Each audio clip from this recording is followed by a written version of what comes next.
welcome back to our channel. I hope you're all doing well. My name is Melody, and I thought we'd do something a little different today. Some franchises come and go.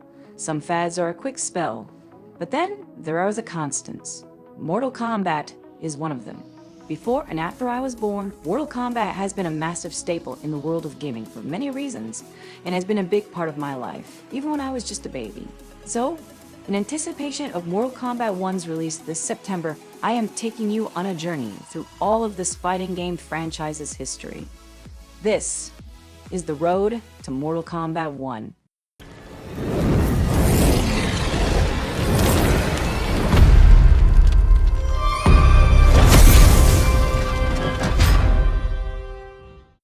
And the first stretch on this road brings us through the original trilogy of games, released in arcades and home systems, starting with Mortal Kombat.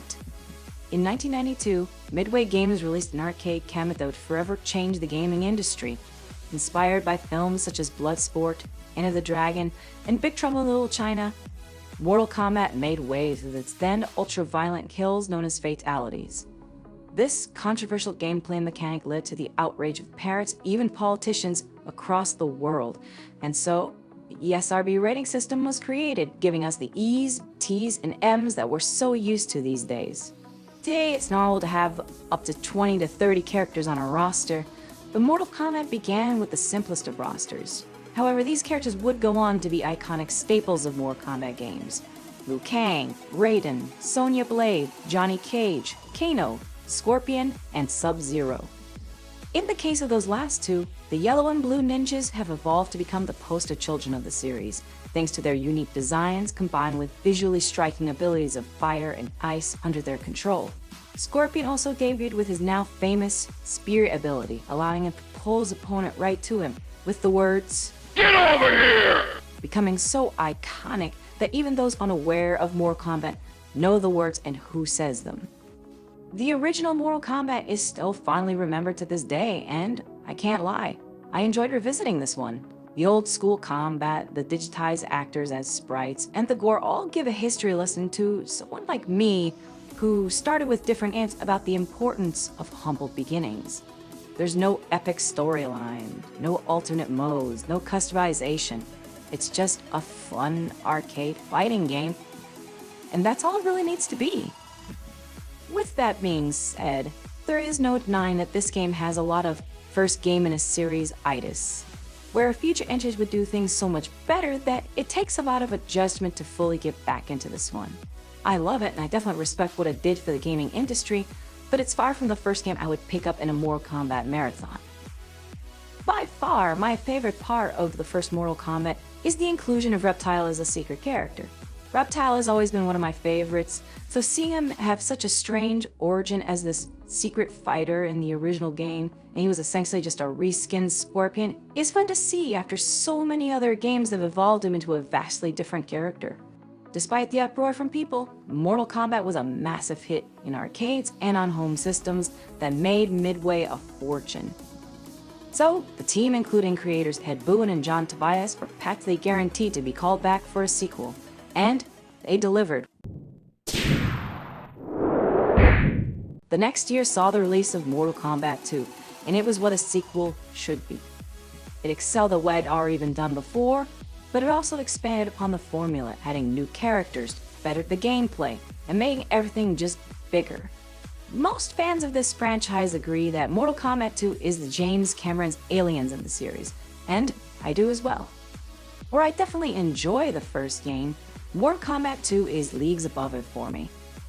This time the gameplay felt better and smoother to control. I appreciated having more characters to play as, and I think the visuals in the sequel, from the abilities to the backgrounds and even just the characters themselves, are more iconic than what came before. Although I will warn everybody, this is a very difficult game. This is a game that was designed to take your quarters from you, so yeah, trying to get through letter will seem literally impossible sometimes. But power through, you can do it. Like I said, Reptile is a favorite of mine, so having him as this fully fledged character just brings a smile to my face. Especially when you pull off the fatality and you see that lizard head appear to devour his foe. It's just amazing to see.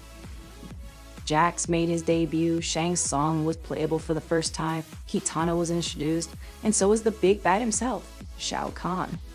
Though bigger doesn't always mean better, this is a case where it does, with Mortal Kombat 2 proving to be a superior game in almost every single way, leading to another big seller for Midway Games that profited over $101 million from the arcades alone, and in the first week of its console release, Mortal Kombat 2 had over $50 million in sales. It is absolutely a classic with a giant K. If someone were to ask me where is the best game to start in the original age of Mortal Kombat, this is definitely the one. Mortal Kombat 2 is amazing. And with the second game being such a success, you know there was going to be a third one. Mortal Kombat 3. And now we get to the point where fans will either love or hate me. Where Mortal Kombat 2 is the quintessential classic, Mortal Kombat 3 was not beloved at first because of its drastic change in both tone and characters. Scorpion? Gone. My beloved Johnny Cage? Gone. Reptile? Gone. Kitana? Gone. It was a bold move that actually did not pay off well at first, with many considering it quite a transgression to not have those characters. Looks like things haven't changed all that much with toxic fans, am I right? Am I right? Anyway, now we were getting wilder with characters. Cybernetic ninjas such as Cyrax, Sector, and Smoke were on the roster, and Jax got his own sci-fi upgrade with his signature bionic arms that the character is still known for to this day. Magic was still present, of course, with characters like Sindel and Ermac, but technology and modern-day grittiness of the 90s joined the mysticism and epicness and expanded the lore. This led to the introduction of even more characters and of different kinds, such as Nightwolf, Shiva, the new Sub-Zero, Noob Saibot, and everyone's absolute favorite without any shadow of a doubt, Stryker. Police brutality coming up! Police brutality! Okay, seriously, what's with the Stryker hate? I never got it. He's not that bad of a character, honestly.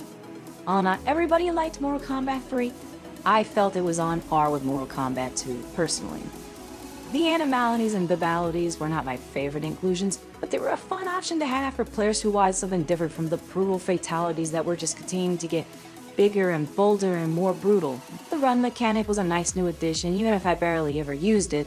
And I personally feel like the combo system that was added to this game provides a lot more variety to the combat and also is far more rewarding than just the simple high punch, low kick, high kick system that we had before. Not that there was anything really wrong with that. I just prefer a little bit more variety in my gameplay. And so, to an extent, I think Mortal Kombat 3 has better gameplay than Mortal Kombat 2. It showed that the developers were more than willing to take bold steps with each new entry instead of just repackaging the same exact game over and over. Ahem! Thankfully, MK3 has grown to have a fan base, especially after the release of Ultimate Mortal Kombat 3 that brought back some of those missing characters and continued to improve on both the fidelity and functionality of the game. And this trilogy marked only the first peg of the franchise, continuing to make an impressive amount of money, with the third game becoming the highest grossing home game of 1995. And something like that would catch the attention of Hollywood. Mortal Kombat!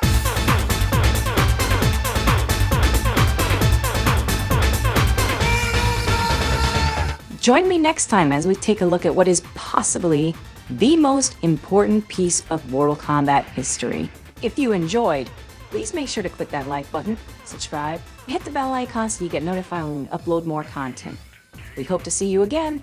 Until then, I bid you all farewell.